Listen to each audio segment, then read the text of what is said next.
Sweden میں court کے سامنے باقاعدہ قرآن مجید کو جلایا گیا ہے۔ مسلمان کوئی کام کرتے ہیں، کوئی جذباتی پن دکھاتے ہیں جب، تو یہ یورپی کنٹریز چیختے ہیں کہ یہ مسلمان جذباتی ہوتے ہیں، مار دھاڑ کرتے ہیں، قتل و غارت کرتے ہیں۔ علماء اس قتل و غارت کی بھی مخالفت کرتے ہیں، لیکن جو چیز فساد کا ذریعہ بنتی ہے، مسلمانوں کے جذبات برانگیختہ کرنے کا ذریعہ بنتی ہے، وہ چیز بھی غلط ہے۔ دیکھو اسلام نے حکم دیا وَلَا تَسُبُّوا الَّذِينَ يَدْعُونَ مِن دُونِ اللَّهِ فَيَسُبُّوا اللَّهَ عَدْوًا بِغَيْرِ علم،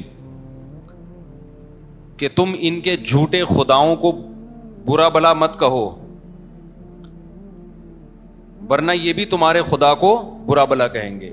حالانکہ اسلام ان کے خداؤں کو جھوٹا کہہ کے بھی کہہ رہا ہے کہ ان کو برا بلا مت کہو۔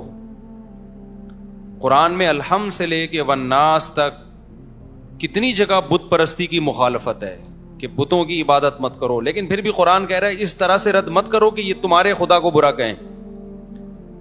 تو آپ بتائیے، جو مذہب کسی دوسرے مذہب کا مذاق اڑانے کی اجازت نہیں دے رہا، اس کے باطل ہونے کے باوجود کہہ رہا ہے اس طرح سے رد مت کرو کہ وہ تمہارے خدا کو یا رسول کو برا بلا کہنا شروع کر دیں، تو وہ مذہب کتنا پیسفل ہوگا اور وہ کتنا لوگوں کے جذبات کا خیال کر رہا ہے۔ اور ان لوگوں کو آپ دیکھیں کہ آزادی کے نام پہ، ہیومن رائٹس کے نام پہ کس طرح مسلمانوں کے جذبات سے کھیل رہے ہیں۔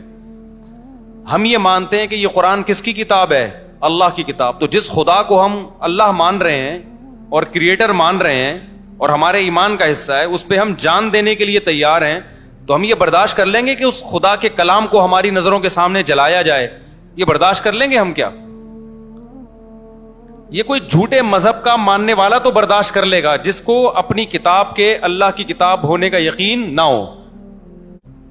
ہم اگر کنفیوژن میں ہوتے ہیں نا کہ یہ کتاب قرآن اللہ کی ہے یا نہیں ہے، تو ہمارے جذبات مشتعل نہ ہوتے کہ میرے بھائی ہمیں چڑھتے سورج کی طرح اہل اسلام کو، اہل ایمان کو یقین ہے کہ یہ کلام کس کا کلام ہے؟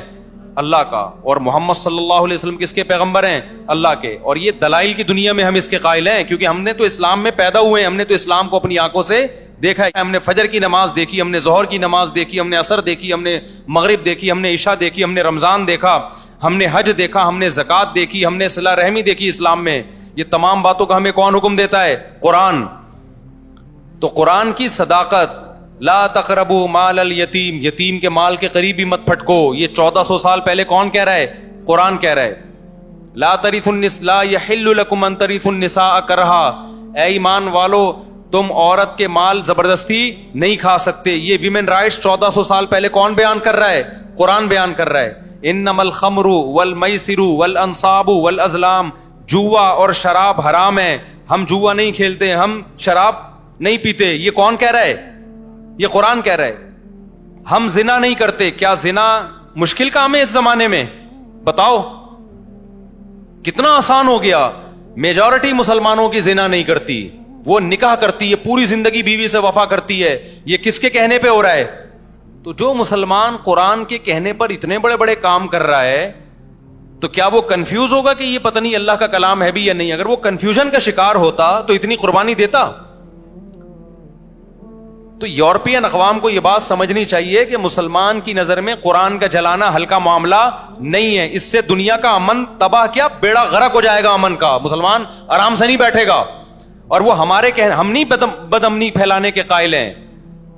ہم تو وہ جو واقعہ ہوا تھا توہین رسالت کے مرتکب کو، جو توہین تو اس بیچارے نے کی بھی نہیں تھے، جو اسٹیکر پھاڑ دیے تھے اس کو مسلمانوں نے غلط کیا، اس کو قتل کرنا بنتا نہیں تھا۔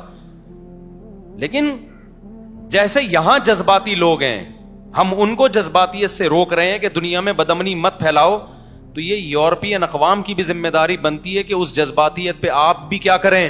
کنٹرول کریں، ورنہ نہ معاملہ ہمارے ہاتھ میں رہے گا، نہ آپ کے ہاتھ میں رہے گا۔ ہٹلر نے جنگ کا آغاز کیا تھا نا، وہ بھگتنا ساری دنیا کو پڑا ہے، تو غلطی کس کی تھی؟ ہٹلر کی تھی کہ نہیں تھی؟ خدا کی قسم اس سے بڑی جنگ دنیا میں چھڑ سکتی ہے اگر اس طرح سے قرآن کو جلایا جاتا رہا اور محمد صلی اللہ علیہ وسلم کی توہین کی جاتی رہی۔ اور اس جنگ کے ہم ذمہ دار نہیں ہیں. ہم تھوڑی کہتے ہیں لوگوں سے کہ لڑو اور اس طرح قتل ہو. ہم تو کہتے ہیں بھائی لیگل راستہ اختیار کرو, قانونی راستہ اختیار کرو. تو جب گورنمنٹ کی سرپرستی میں یہ کام ہو رہا ہوگا تو لوگ لیگل راستے کے لیے جائیں گے کہاں جائیں گے لوگ لیگل راستے کے لیے؟ لوگ پھر ہماری بات سنیں گے کہ امن سے رہو اور پرامن احتجاج؟ لوگ کہاں سنیں گے؟ تو ہم تو ابھی بھی کہتے ہیں بھائی پرامن احتجاج کرو آپ, لیکن آپ بھی وہ کام کرو کہ دنیا میں امن خراب نہ ہو. مسلمان کسی قیمت پہ بھی پیغمبر کی توہین, قرآن کی توہین برداشت نہیں کر سکتے. ناممکن ہے. یورپین اقوام کو یہ بات سمجھ میں نہیں آ رہی ہے. وہ ٹرائی کر کے دیکھ رہے ہیں کہ ان کو ہوتا کیا ہے. آپ کھیلیں نہیں بھائی ہمارے جذبات سے. ہم کب کہتے ہیں کہ آپ قرآن پہ ایمان لے کر آؤ؟ ہم کب کہتے ہیں کہ آپ محمد صلی اللہ علیہ وسلم کو اللہ کا پیغمبر سمجھو؟ لا اکراہ فی الدین. اسلام کہتا ہے دین میں زبردستی نہیں ہے. لیکن آپ کو ہم قرآن جلانے نہیں دیں گے, محمد صلی اللہ علیہ وسلم کی توہین کرنے نہیں دیں گے. آپ محمد صلی اللہ علیہ وسلم سے اختلاف بھی کر سکتے ہو, آپ کے مشن پہ اختلاف کرو, جیسے کہ ہمیشہ سے غیر مسلم اعتراض کرتے رہے ہیں. اعتراض کرنا الگ چیز ہے, توہین کسی قیمت پہ مسلمان برداشت نہیں کر سکتا. اب اس کا حل کیا ہے؟ تو پہلا حل تو یہ کہ آپ جس حد تک ممکن ہو سوشل میڈیا پہ اپنا احتجاج ریکارڈ کروائیں. اس احتجاج کا بڑا اثر پڑتا ہے دنیا پہ. وہ جب دیکھتے ہیں نا کہ سارے چپ کر کے خاموش بیٹھے ہوئے ہیں تو وہ سمجھتے ہیں کہ مسلمانوں میں غیرت آہستہ آہستہ کیا ہو رہی ہے؟ ختم. جس حد تک بھرپور آپ احتجاج ریکارڈ کروا سکتے ہیں آپ ریکارڈ کروائیں. نمبر 2, جتنا پرامن احتجاج ہو سکتا ہے کریں. میں پرامن اس لیے کہہ رہا ہوں کہ ہمارے یہاں بعض جذباتی لوگ کہتے ہیں کہ مولوی صاحب یہ پرامن سے قابو میں آنے والے نہیں ہیں. دیکھو اگر آپ بدامنی پھیلاؤ گے نا, اس کے سائیڈ ایفیکٹ زیادہ ہیں. کچھ فائدے تو ہیں لیکن سائیڈ ایفیکٹ کیا ہیں؟ زیادہ. اس سے ہوگا کیا؟ غیر مسلم لوگ کہتے ہیں کہ تم جب جذباتی ہو, تم لوگ جب یہ کچھ کر رہے ہو تو ہم پھر اگلا اسٹیپ اس سے بھی بڑا کریں گے.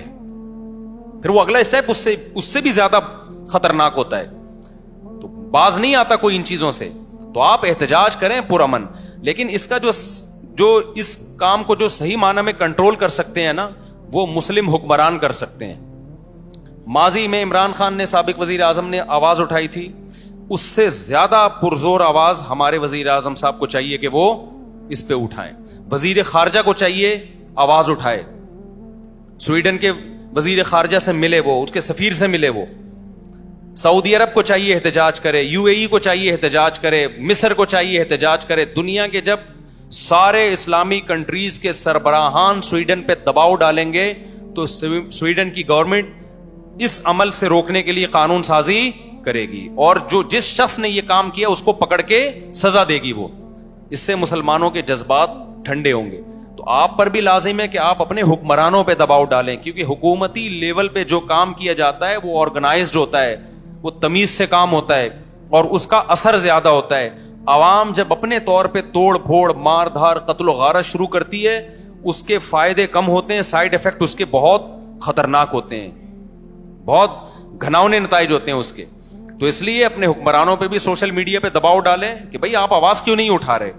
ہمارے سفیر کو چاہیے آواز اٹھائے, سویڈن کے سفیر سے ملے, دباؤ ڈالا جائے, یونائٹڈ نیشن میں اس مسئلے کو اٹھایا جائے کہ ہماری نظر میں یہ مسئلہ ہلکا نہیں ہے. دیکھیں پوری دنیا میں چند اصول ایسے ہیں جن کو ساری دنیا مانتی ہے. یونائٹڈ نیشن مانتی ہے ان قوانین کو, یعنی بناتی ہے اس کے لیے, ان اصولوں کے لیے قوانین. وہ کیا ہے کہ دنیا میں بد امنی اور نقض امن کوئی بھی برداشت نہیں کرتا.